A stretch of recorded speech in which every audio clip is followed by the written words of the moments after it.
Nehemiah chapter 12, verse 27 through verse 37.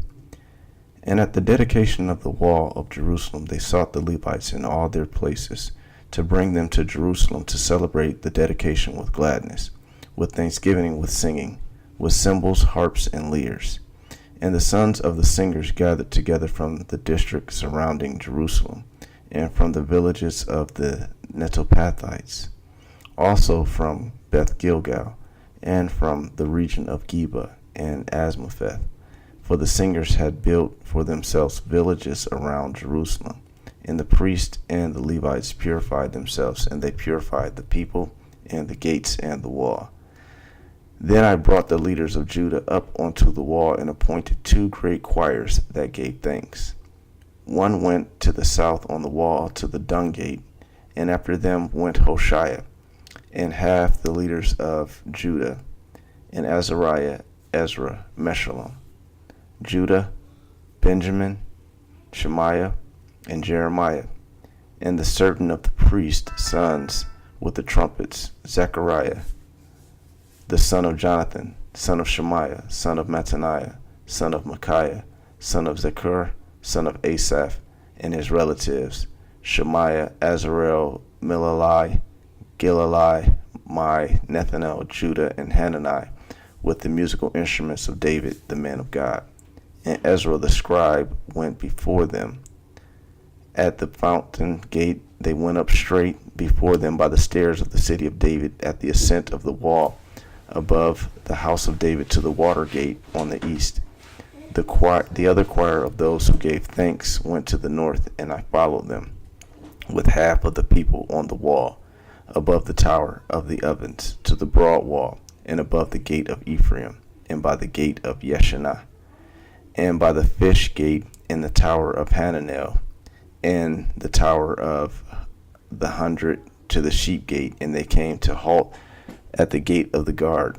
So both choirs of those who gave thanks stood in the house of God, and and half the officials with me, and the priest Eliakim, Messiah, Menamin, Micaiah, Eloni, Zechariah, and Hanani with trumpets, and Messiah, Shemaiah, Eleazar, Uzi, Jehonathan, Malchijah, Elam, and Ezer. And the singers sang with Jezariah his as their leader. And they offered great sacrifice that day and rejoiced, for God had made them rejoice with great joy. The women and children also rejoiced, and the joy of Jerusalem was heard far away. On that day, men were appointed over the storerooms, the contributions, the firstfruits, and the tithes, to gather into them the portions required by the law for the priests and for the Levites according to the fields of the towns. For Judah rejoiced over the priests and the Levites who ministered. And they performed the service of their God and the service of purification, as did the singers and the gatekeepers, according to the command of David and his son Solomon. For long ago in the days of David and Asaph, there were directors of the singers, and there were songs of praise and thanksgiving to God. And all Israel in the days of Zerubbabel and in the days of Nehemiah gave the daily portions for the singers and the gatekeepers, and they set apart that which was for the Levites, and the Levites set apart that which was for Aaron. Nehemiah chapter 13. On that day they read from the book of Moses in the hearing of the people. And in it was found written that no Ammonite or Moabite should ever enter the assembly of God, for they did not meet the people of Israel with bread and water, but hired Balaam against them to curse them. Yet our God turned the curse into a blessing. As soon as the people heard the law, they separated from Israel all those of foreign descent. Now before this, Eliashib, the priest who was appointed over the chambers of the house of our God, and who was related to Tobiah, prepared for Tobiah a large chamber where they had previously put the grain offering, the frankincense, the vessels, and the tithes of grain, wine, and oil, which were given by commandment to the Levites, singers, and gatekeepers, and the contributions for the priests. While this was taking place, I was not in Jerusalem, for in the 32nd year of Artaxerxes, king of Babylon, I went to the king. And after some time I asked leave of the king and came to Jerusalem, and I then discovered the evil that Eliashib had done for Tobiah, preparing for him a chamber in the courts of the house of God. And I was very angry, and I threw all the household furniture of Tobiah out of the chamber. Then I gave orders, and they cleansed the chambers, and I brought back there the vessels of the house of God with the grain offering and the frankincense. I also found out that the portions of the Levites had not been given to them, so that the Levites and the singers who did the work had fled each to his field. So I confronted the officials and said, "Why is the house of God forsaken?" And I gathered them together and set them in their stations. Then all Judah brought the tithe of grain, wine, and oil into the storehouses. And I appointed as treasurers over the storehouses Shelemiah the priest, Zadok the scribe, and Pedaiah of the Levites, and as their assistant Hanan the son of Zakur, son of Mattaniah, for they were considered reliable, and their duty was to distribute to their brothers. Remember me, O my God, concerning this, and do not wipe out my good deeds that I have done for the house of my God and for his service. In those days I saw in Judah people treading wine presses on the Sabbath, and bringing in heaps of grain and loading them on donkeys, and also wine, grapes, figs, and all kinds of loads, which they brought into Jerusalem on the Sabbath day. And I warned them on the day when they sold food. Tyrians also, who lived in the city, brought in fish and all kinds of goods and sold them on the Sabbath to the people of Judah and Jerusalem itself. Then I confronted the nobles of Judah and said to them, "What is this evil thing that you are doing, profaning the Sabbath day? Did not your fathers act in this way, and did not our God bring all this disaster on us and on the city? Now you are bringing more wrath on Israel by profaning the Sabbath." As soon as it began to grow dark at the gates of Jerusalem before the Sabbath, I commanded that the doors should be shut, and gave orders that they should not be opened until after the Sabbath. And I stationed some of my servants at the gates, that no load might be brought in on the Sabbath day. Then the merchants and sellers of all kinds of wares lodged outside Jerusalem once or twice. But I warned them and said to them, "Why do you lodge outside the wall? If you do so again, I will lay hands on you." From that time on, they did not come on the Sabbath.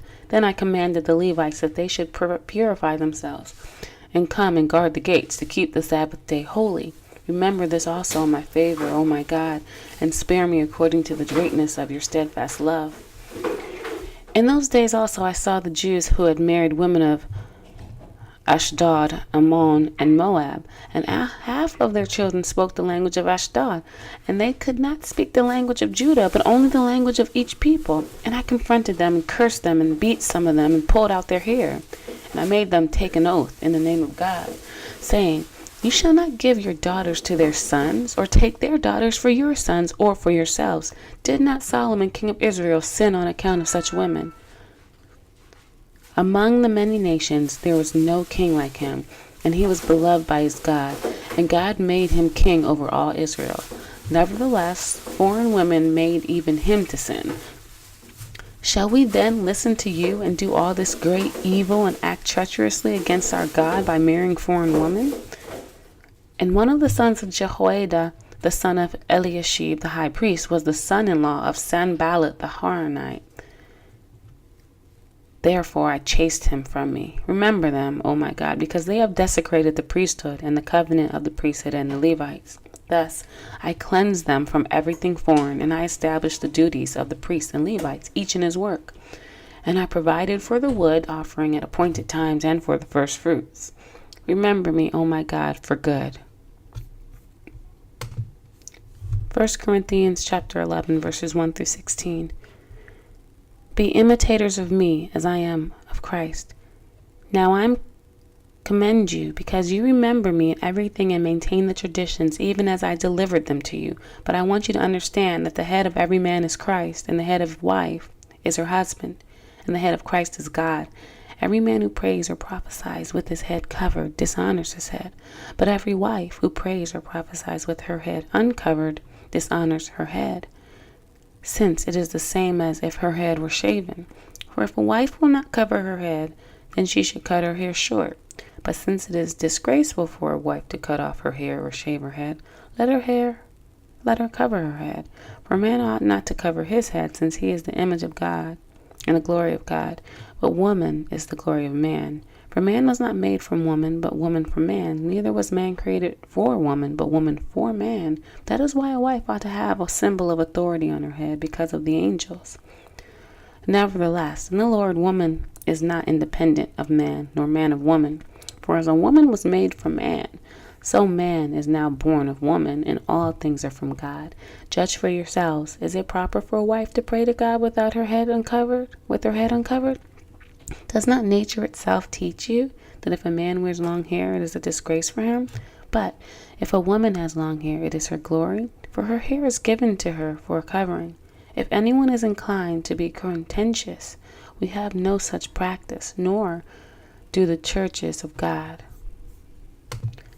Psalm chapter 35, verses 1 through 16.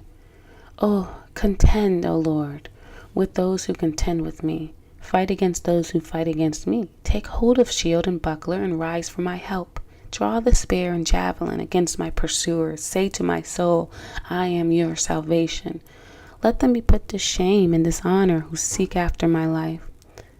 Let them be turned back and disappointed who devise evil against me. Let them be like chaff before the wind, with the angel of the Lord driving them away. Let their way be dark and slippery, with the angel of the Lord pursuing them.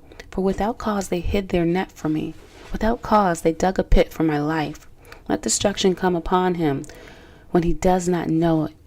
And let the net that he hid ensnare him. Let him fall into it, to his destruction. Then my soul will rejoice in the Lord, exulting in his salvation. All my bones shall say, O Lord, who is like you, delivering the poor from him who is too strong for him, the poor and needy from him who robs him. Malicious witnesses rise up. They ask me of things that I do not know. They repay me evil for good. My soul is bereft. But I, when they were sick, I wore sackcloth. I afflicted myself with fasting.